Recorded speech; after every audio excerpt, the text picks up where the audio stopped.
que Pablo nos acaba de decir que nosotros somos en Cristo Jesús, y nos dice cómo llegamos a serlo. El pasaje nos dice quiénes somos nosotros y nos dice para qué estamos aquí. En primer lugar, ¿quiénes somos nosotros? En primer lugar, somos los recipientes de la bendición más extraordinaria. Todo creyente en Cristo Jesús es recipiente de la bendición más extraordinaria. Vean lo que dice el versículo 3. Bendito sea el Dios y Padre de nuestro Señor Jesucristo, que nos bendijo con toda bendición espiritual en los lugares celestiales en Cristo.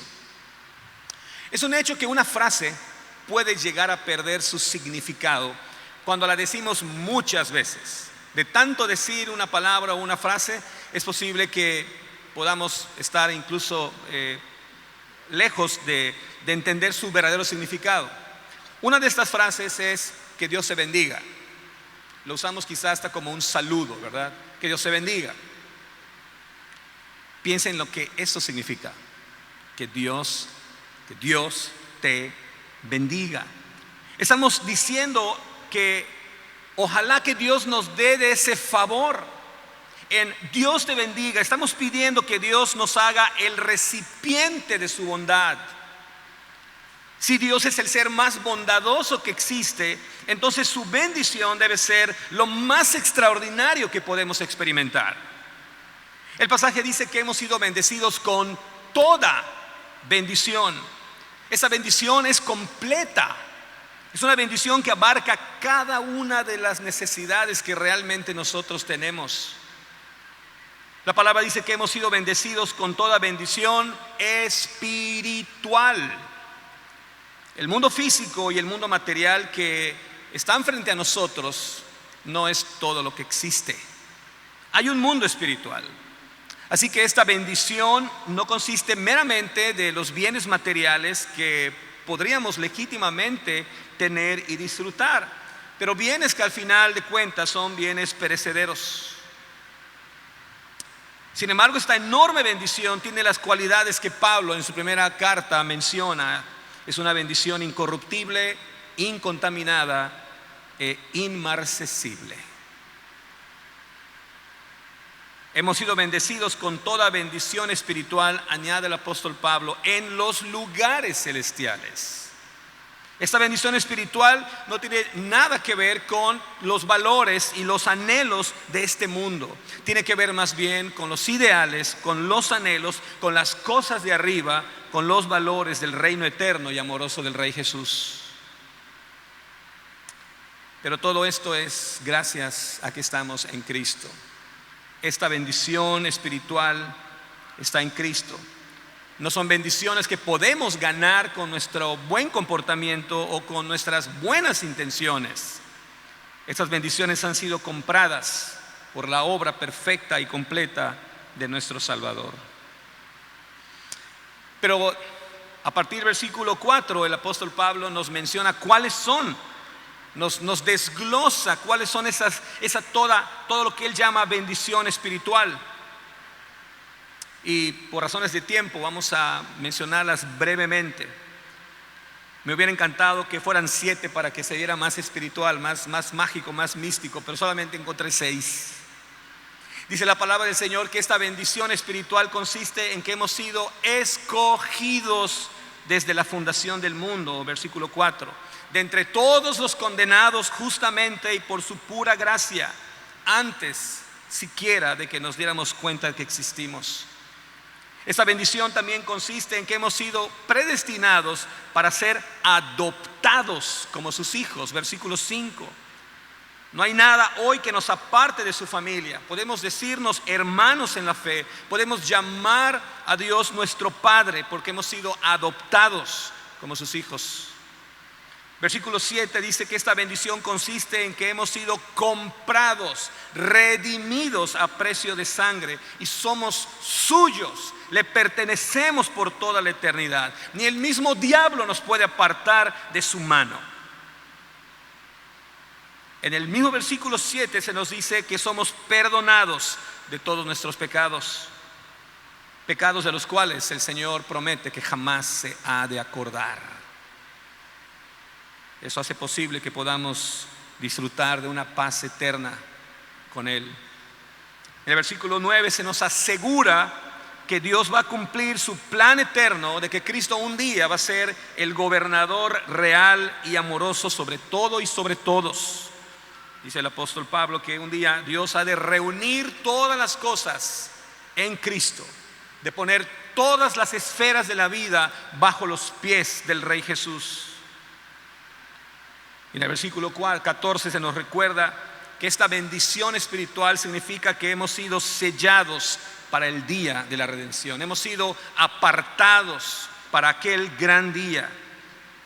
El Espíritu Santo es la garantía de que Dios va a cumplir y va a completar la obra que Él ha empezado en nosotros. Y esta promesa, amados hermanos, es 1.000.000 de veces más segura que la promesa que el presidente López Obrador se ha comprometido a cumplir ante notario público de no reelegirse. Pero tenemos el sello, la garantía del Espíritu Santo que mora en nosotros. Esta es apenas una pequeña porción de lo que nosotros somos, de lo que Dios ha decidido poner en nosotros. Esta es parte de la herencia que hemos sido depositarios. Somos los depositarios, los recipientes de la bendición más grande que pueda existir. Ahora, después de haber considerado brevemente todas estas bendiciones espirituales, creo que deberíamos preguntarnos con toda honestidad si tiene sentido el sentirse desdichado porque creemos que nos hace falta eso para que nuestra vida valga la pena. Pero también creo que después de haber considerado todas estas bendiciones espirituales, creo que también debemos preguntarnos si de verdad tiene sentido el creerse realmente dichoso porque tenemos eso que creemos que hace que nuestra vida valga la pena. Recordemos que Dios nos ha dado todo tipo de bendición para vivir con la paz que da el saber que no nos hace falta nada. Para poder decir como David: Jehová es mi pastor y nada me faltará. O para poder decir como Asaf: ¿a quién tengo yo en los cielos sino a ti? Y fuera de ti nada deseo en la tierra. Así que esta es nuestra identidad. Somos los recipientes de la mayor bendición posible. Pero en segundo lugar, no solamente el pasaje nos dice quiénes somos, el pasaje no solamente nos describe nuestra identidad, pero creo también que el pasaje nos define cuál es nuestro propósito. Como dice aquella vieja porra: ¿quiénes somos y a qué venimos? Una cosa lleva a la otra. Definir quiénes somos determinará a qué venimos, para qué estamos aquí en la tierra. Y la respuesta me parece bastante simple, pero muy profunda. ¿Quiénes somos? Somos los diseños con el más alto propósito. Somos los diseños con el más alto propósito. Es indispensable, como dije hace unos momentos, saber bien lo que Dios nos ha hecho ser en Cristo Jesús para tener un concepto correcto acerca de quiénes somos en realidad los creyentes. Pero tenemos que definir otro asunto más. Y ese segundo asunto, además de la identidad, tiene que ver con un sentido de dirección. Tiene que ver más bien con un sentido de el propósito que mueve nuestra vida. Propósito.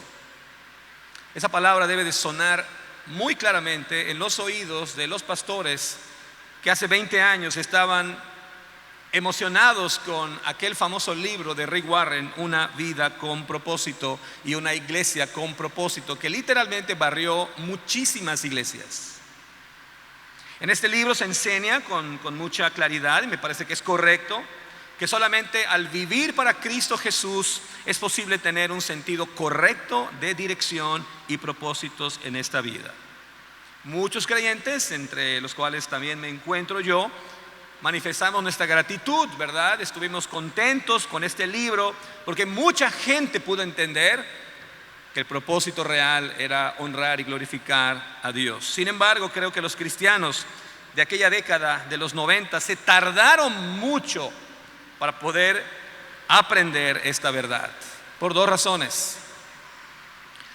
Primera, porque desde hace 500 años, los teólogos han estado enseñando que el fin principal del hombre es glorificar a Dios y gozar de Él para siempre. Y en segundo lugar, porque como podemos mirar en este pasaje, en 3 ocasiones el apóstol Pablo incluye esta frase: para la alabanza de su gloria. Para la alabanza de su gloria. Y remata diciendo: para la alabanza de la gloria de su gracia. Estas palabras, amados hermanos, nos describen cuál es la razón de ser. Estas palabras describen a qué hemos venido a este mundo. Toda esta extraordinaria bendición espiritual no nos fue dada simplemente para que la disfrutemos, lo cual no tiene nada de malo. Hemos sido bendecidos con toda bendición espiritual, dice el apóstol Pablo, y eso debe llenarnos de gozo. Sí, por supuesto, pero hemos sido bendecidos para vivir en constante servicio, adoración y alabanza a aquel que ha derramado su gracia en nosotros. Si Dios nos ha hecho ser los objetos de la mayor bendición que podamos imaginarnos, entonces, decía Juan Calvino, toda nuestra vida debe ser vivida a su completo servicio, en completa obediencia a sus mandatos, en plena confianza en sus propósitos. Amados hermanos, la razón por que todavía hoy estamos respirando no es para alcanzar nuestros sueños más anhelados. La razón por la que todavía estamos vivos en este lugar no es para desarrollar al máximo todas nuestras capacidades o lograr la felicidad propia y la de los que nos rodean. Estas metas pueden ser muy nobles, pero pierden de vista al ser más maravilloso que es digno de reconocer. Aquel que nos amó, aquel que nos lavó de nuestros pecados con su sangre y nos hizo reyes y sacerdotes para Dios, su Padre. Creo que aún no hemos alcanzado, ni creo que podamos lograrlo en esta vida, de poder contemplar, como lo dice el apóstol Pablo más adelante, la amplitud, la altura, la longitud y la profundidad de la gloria, de la gracia que Dios ha derramado en nuestras vidas. Por eso necesitamos escuchar más la palabra de Dios. Por eso necesitamos cantar más la palabra de Dios. Por eso necesitamos orar más y más y más, aprender más de esta sublime gracia, entender qué es lo que Dios nos ha hecho ser para poder redireccionar todas nuestras acciones a fin de glorificar a Dios. Por eso necesitamos recordar constantemente el sacrificio que Cristo hizo en la cruz del Calvario. Por eso necesitamos mantener siempre en nuestra vista la sangre que ha sido derramada en nuestro favor, la sangre que ha hecho que podamos ser comprados para vivir como esclavos gozosos y obedientes del Rey Jesús. Por eso es importante acercarnos a la mesa del Señor, para celebrar su vida, para anunciar su muerte y también para anticipar su pronta venida. Aparentemente la película El Rey León, para los que no la han visto, lo siento, la van a entender mejor después de esto. Me llama mucho la atención cuando Simba está muy feliz en el exilio, muy feliz, atrapando mariposas, comiendo gusanos y disfrutando de la grata compañía de Timón y Pumba. Sin embargo, Simba no había descubierto estas dos realidades que lo mantuvieron atrapado literalmente ese desconocimiento que lo tuvo atrapado en el exilio. No es sino cuando él descubre quién era. Él era el rey, el auténtico, el legítimo rey. Cuando él también descubre cuál era su propósito: regresar y establecerse y gobernar en la selva. La identidad que él descubre lo lleva a actuar como debía ser para recuperar lo que le pertenecía legítimamente. Pero él estaba aparentemente feliz, disfrutando la vida sin preocupaciones, pero no estaba viviendo la vida que realmente le correspondía. La vida de Simba cambia radicalmente cuando él entendió quién era él y cuál era su razón de ser. Creo que lo mismo nos sucede a nosotros los cristianos. Creo que muchos de nosotros estamos viviendo, en el mejor de los casos, en las mejores compañías, pero no viviendo todo lo que Dios ha planeado para nosotros. Hemos sido bendecidos completamente, abundantemente, por el ser más poderoso y bondadoso que puede existir. Y lo ha hecho desde antes de la fundación del mundo. Y lo ha hecho así por una simple razón: a Dios le encanta exhibir su gloria en todo el universo, para que entonces nosotros podamos gozarnos en Él. Si has puesto tu fe en Cristo Jesús, recuerda quién eres. Eres el recipiente de la bendición más extraordinaria que puedas imaginarte. Pero también hemos sido diseñados con el propósito más alto que se pueda concebir. Vivimos para gozarnos en y proclamar las virtudes de un rey amoroso y bueno que nos llamó de las tinieblas a su luz admirable. Hemos sido llamados a gozarnos en un rey que quiere traer a más personas para disfrutar su reino de paz y amor. Esta semana, un hermano que empieza a asistir aquí en la iglesia me mandó una foto con una frase que de entrada la descarté porque se me hacía una pérdida de tiempo. Se las voy a leer. Me decía el hermano: ¿qué piensas acerca de esto? Esas palabras dicen así: el hecho de que un creyente pueda ser más feliz que alguien que duda de la fe cristiana es tan cierto como decir que el hombre borracho es más feliz que el sobrio. Que un creyente pueda ser más feliz que un escéptico o un incrédulo es tan cierto como decir que el hombre borracho es más feliz que el sobrio. Yo decía, no voy a tomar mi tiempo para opinar sobre esto. Cuando miré quién había escrito esta frase, como que dije, creo que tengo que pensarlo mejor. Este hombre era George Bernard Shaw, un hombre que fue premio Nobel de literatura y el primer hombre en ganar también un Oscar por un guión adaptado. Estas palabras, esta frase presenta un reto que no tiene nada que ver con meramente un asunto abstracto. Es un reto muy práctico. Esta frase de este hombre, incrédulo por cierto, presenta este dilema o este desafío. ¿Es realmente el creyente en Cristo Jesús más feliz que un incrédulo? ¿Qué piensan ustedes? ¿Quién se la pasa mejor en este mundo? ¿Los inconversos que hacen lo que quieren? ¿O los cristianos que estamos batallando con tratar de hacer lo correcto, con huir de la tentación, con vivir una vida decente? ¿De verdad los cristianos somos más felices que los incrédulos? ¿Se la pasan mejor los incrédulos que los creyentes? Bueno, esta respuesta es al mismo tiempo un sí y un no.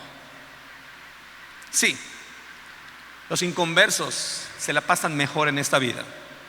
Sí, en un sentido creo que los inconversos están más felices y tienen más dicha que los cristianos. Si todo lo que se puede disfrutar se encuentra en esta vida. Estoy convencido que el incrédulo se la pasa mucho mejor en este mundo si todas las dichas, si todas las alegrías se limitan a este mundo material como lo conocemos hoy.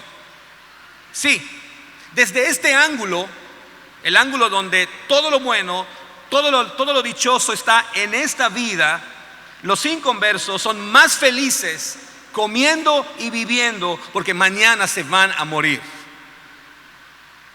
Los cristianos que supuestamente vivimos aferrados a una mera ilusión, el cielo, la vida eterna, calles de oro, mar de cristal, esos cuentos chinos.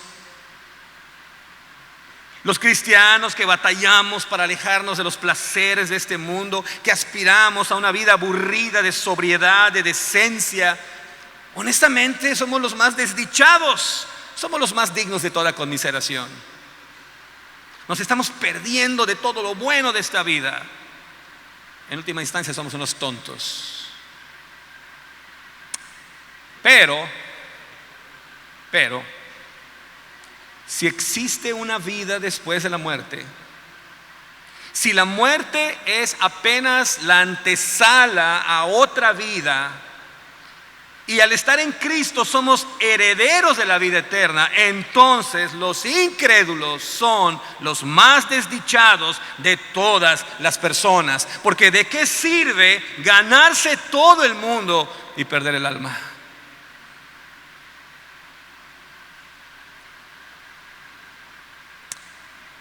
Pero qué bendición es incluso llegar a perder todo lo bueno que podemos encontrar en este mundo y ganar nuestra alma por estar en Cristo Jesús. Es posible que muchos de los que estamos acá no tengamos una vida buena. Es posible que muchos de los que estamos acá no tengamos un nombre, un prestigio reconocidos en este mundo. Quizá tú no poseas influencia, recursos y el impacto que tienen otras personas. Quizá lo que tú haces cotidianamente es lo más irrelevante para este mundo. Pero si tú eres un creyente en Cristo Jesús, no olvides quién eres. Eres el recipiente de la bendición más extraordinaria que te puedas imaginar. Al menos ante los ojos de la persona más importante. Si eres un creyente en Cristo Jesús, tampoco te olvides qué es lo que Dios espera que hagas con tu vida. Por eso nos acercamos a la mesa en esta noche, para recordar exactamente estas dos realidades. Somos salvados por la muerte de Cristo Jesús para poder vivir para la alabanza de la gloria de su gracia. Amén.